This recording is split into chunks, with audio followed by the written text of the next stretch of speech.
Alors bonjour à tous, j'espère que vous allez bien, j'espère que vous prenez soin de vous.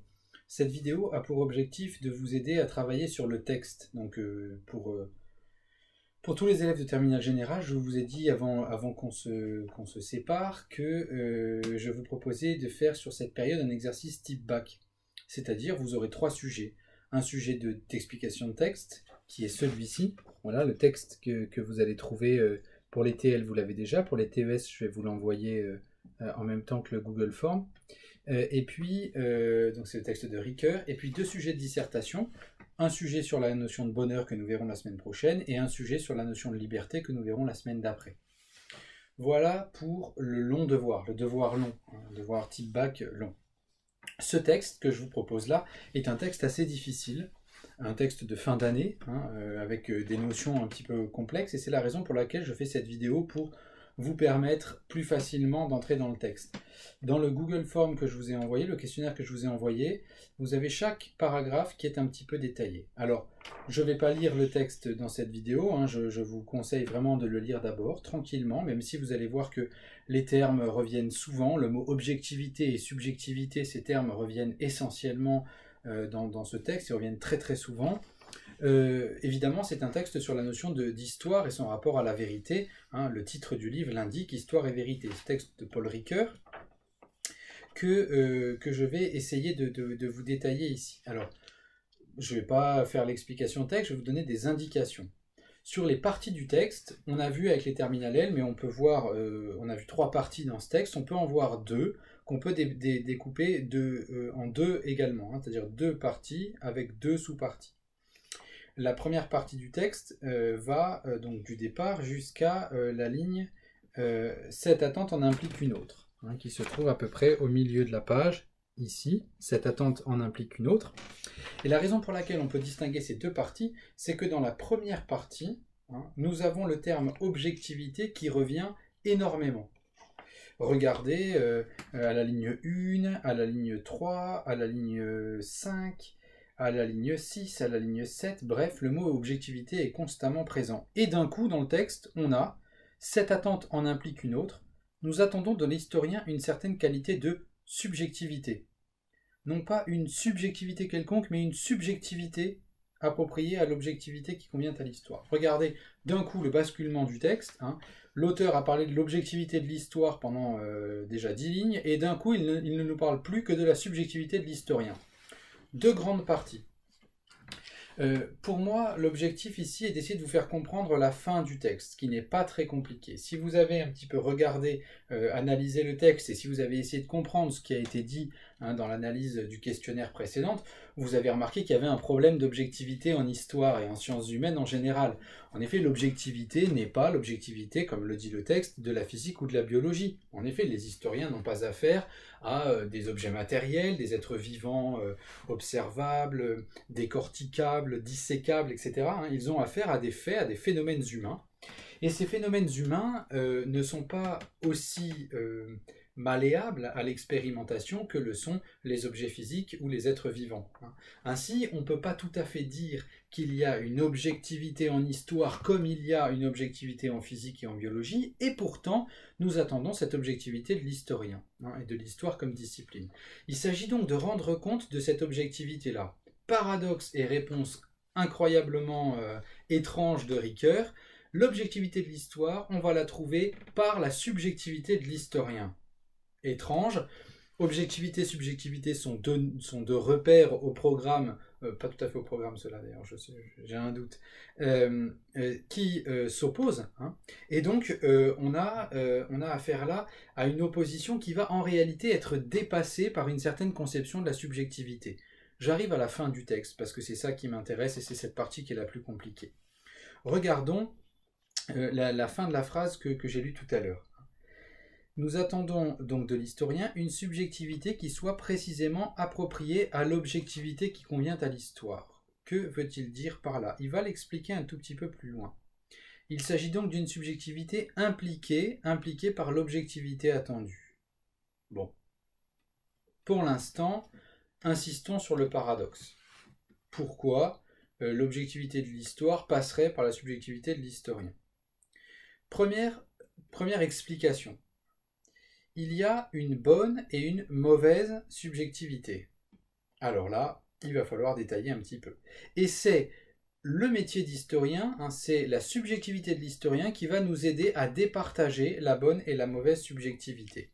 Regardons maintenant la phrase sur laquelle on va buter un petit peu parce qu'elle n'est pas simple.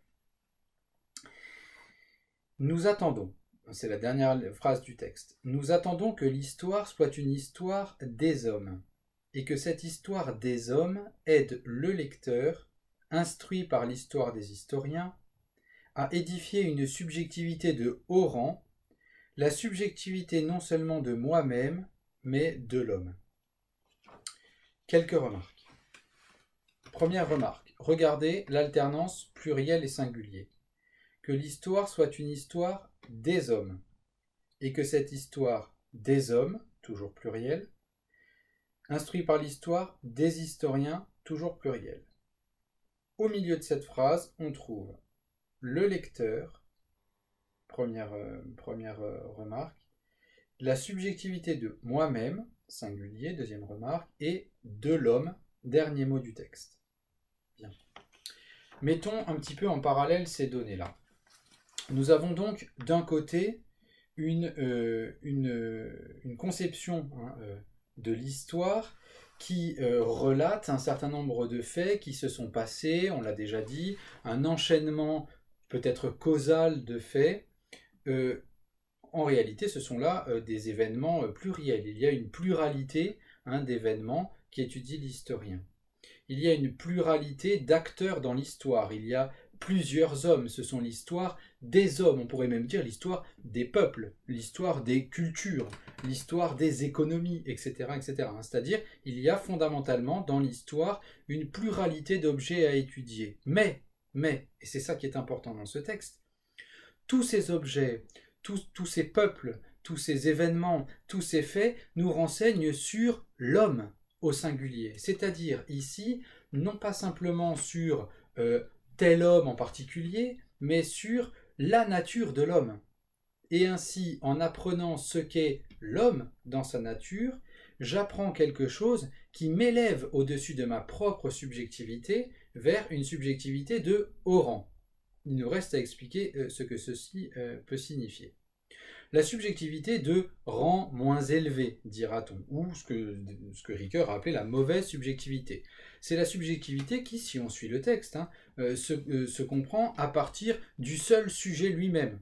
Et je vais dire à ce moment-là que ma subjectivité correspond à mes sentiments, mes opinions, mes désirs, mes croyances, mes passions, mes pulsions, etc. Je me concentre sur ce sujet que je suis. La subjectivité de haut rang intègre le sujet que je suis, c'est bien moi, mais c'est moi en tant que j'appartiens à l'humanité, en tant que j'appartiens, en tant que je réalise dans ma personne une nature qui est celle de tous les hommes, c'est-à-dire qui est la nature de l'homme. Vous voyez un petit peu l'idée, j'espère que j'essaie de faire comprendre cette partie correctement. L'histoire n'est donc pas une histoire objective au sens où elle va décrire les phénomènes comme la physique et la biologie. Elle est objective en un sens très précis. Elle prend pour objet, c'est pour ça qu'elle est objective, elle prend pour objet non pas les singularités qui sont observables dans les événements passés, mais l'homme, l'humanité, en tant qu'elle se réalise dans les individus ou dans les faits humains, dans les phénomènes humains étudiés par l'historien. Mais son objet, c'est bien la nature de l'homme. Il y a donc possible science de l'homme si et seulement si cette science de l'homme va jusqu'au concept de l'homme, à la définition de l'homme, à sa nature plus exactement, et apprend, enseigne au lecteur qui interprète le récit des historiens, apprend donc ce qu'est cette humanité qu'il réalise en sa personne. Voilà la fin du texte. Alors moi je vous conseille, j'espère que je l'ai un petit peu éclairé, je vous conseille simplement de faire très attention au vocabulaire dans ce texte-là, mais dans les textes du bac en général. Regardez, essayez de regarder ce qu'on a fait à la fin du texte. Quand est-ce que les mots objectivité apparaissent ? quand est-ce qu'il y a un lien, un par conséquent, regardez, nous attendons par conséquent, cinquième ligne du texte, cela implique autre chose à la 10e ligne environ, il y a donc à la 14e ligne, regardez cet enchaînement ensuite des liens logiques, hein, pour essayer de décomposer l'argumentation. De la même manière, hein, que je vous disais la dernière fois, hein, de vous attacher, hein, un petit peu phrase par phrase dans ce texte à montrer le mouvement du texte. Hein. On part de l'objectivité, on traverse tout le problème qui est l'objectivité des sciences dites exactes n'est pas celle de l'histoire. Quelle va donc être l'objectivité de l'histoire? Peut-être en passant par la subjectivité. Étonnant. En quoi ce texte est-il étonnant? Ben voilà, parce qu'il fait passer l'objectivité par la subjectivité. On ne comprend pas très bien. Et enfin, dernier point, finalement, la véritable réponse, hein, qui est l'objectivité de la nature de l'homme. Interrogez-vous vraiment sur les mots qui sont utilisés, essayez de redéfinir, de prendre des exemples en histoire, essayez, voilà, enrichissez un petit peu ce texte. Je vous ai simplement donné le mouvement, hein, et surtout j'ai éclairé la fin du texte qui est vraiment pas très facile du tout.